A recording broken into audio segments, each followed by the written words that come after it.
I've been involved in this ceremony since 2000 when the monument was dedicated by the late Lieutenant Governor of Alberta, Lois Hole.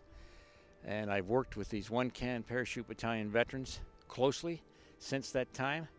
They're an awesome group of gentlemen with total respect, pride, integrity, dignity. There's not enough adverbs and adjectives to describe it.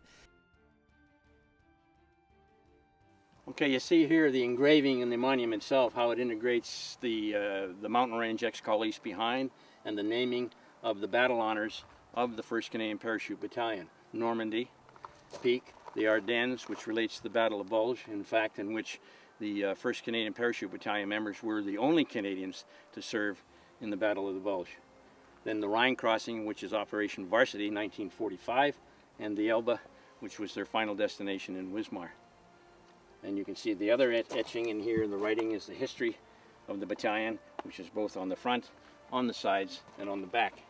You see here etched, engraved in the monument, the actual cap badge of the Canadian Parachute Corps, which they wore on their berets, and the collar dog etchings, which is Ex-Col East, which on both sides of their collars were worn on the uniform, and Ex-Col East stands for out of the clouds. Therefore, to the mountain range, Ex-Col East. Significant in the etching on the back is the final statement, which says, to remember is to strive for peace amongst all nations.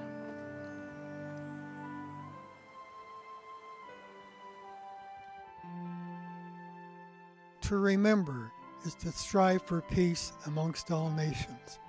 And that is the theme, as far as I'm concerned, with commemorative theme for the entire event today. To remember is to strive for peace for all nations. This ceremony today is about remembrance of the significant sacrifices made by so many in the defense of Canada and its freedoms.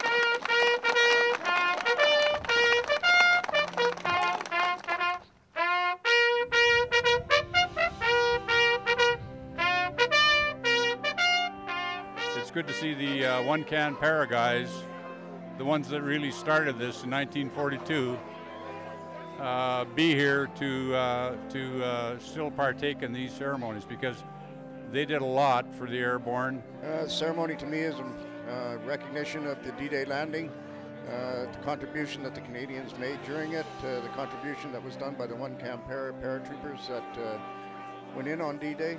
To me, this is an annual pilgrimage in recognition of my comrades who died during World War II.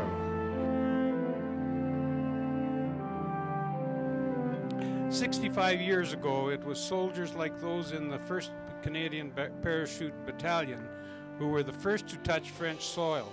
Separated by weather and darkness, these brave Canadians were united under a single purpose. They used their aerial assault to secure landing zones, destroy important infrastructure, and have paved the way for an Allied victory. This was a victory that all Canadians are proud of, and one that we must never forget. I want to take this opportunity to personally thank all of the veterans, all of those people that gave the supreme sacrifice so that we could have the freedom that we have today. We've got to keep the flame alive. We've got to continue to support our military and support the people that are preserving our freedom. And so for that, thank you very much. And the ceremony follows somewhat a line of the same as in November the 11th Remembrance Day type ceremony. There will be in attendance this year members of Parliament from Edmonton, St. Albert, members of the Legislative Assembly from Alberta for Rocky Mountain House, and there is a senior representative coming from Veterans Affairs Canada. There will also be wreaths laid by members of the 1st Canadian Parachute Battalion. There will be wreaths laid by the Patricias, and there will be some personal wreaths laid by widows of veterans of the 1st Canadian Parachute Battalion. A part of this ceremony this year, which will be dedicated to handing over a set of colors that were referred to as the Western colors of the 1st Canadian Parachute Battalion.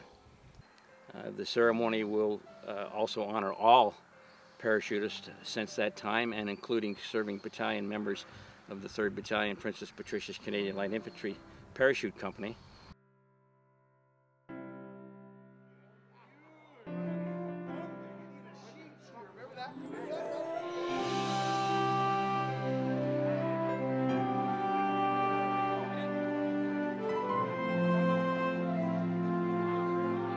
When I meet the gentlemen that have gone before me, it makes me understand what the Airborne stands for and what it's all about. This ceremony means so much to me. It just boggles my mind, but each time I come here, the old timers that I've known or associated with, they're not around anymore. What it means to me is the coming together of a brotherhood of fellow paratroopers, people of a like mind, people of exceptional quality and skills, people that have basically endured the ultimate endurance. I think that it brings together old buddies that have gone through a lot together, and they're just here to enjoy themselves and remember the good days rather than the old days. What it means to me, this is a chance to really, I guess, kind of connect with the different members, more importantly from the different generations. And I find that the Airborne fraternity is one of the best organizations I've ever belonged to, and I don't think I'll ever find a better group of guys in my life than those in the 1st Canadian Parachute Battalion and those who have followed in our footsteps.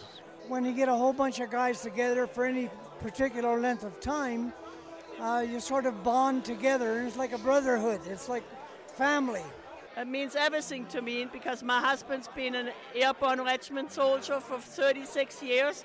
I've been coming here for 6 years, and I wouldn't miss it for the world.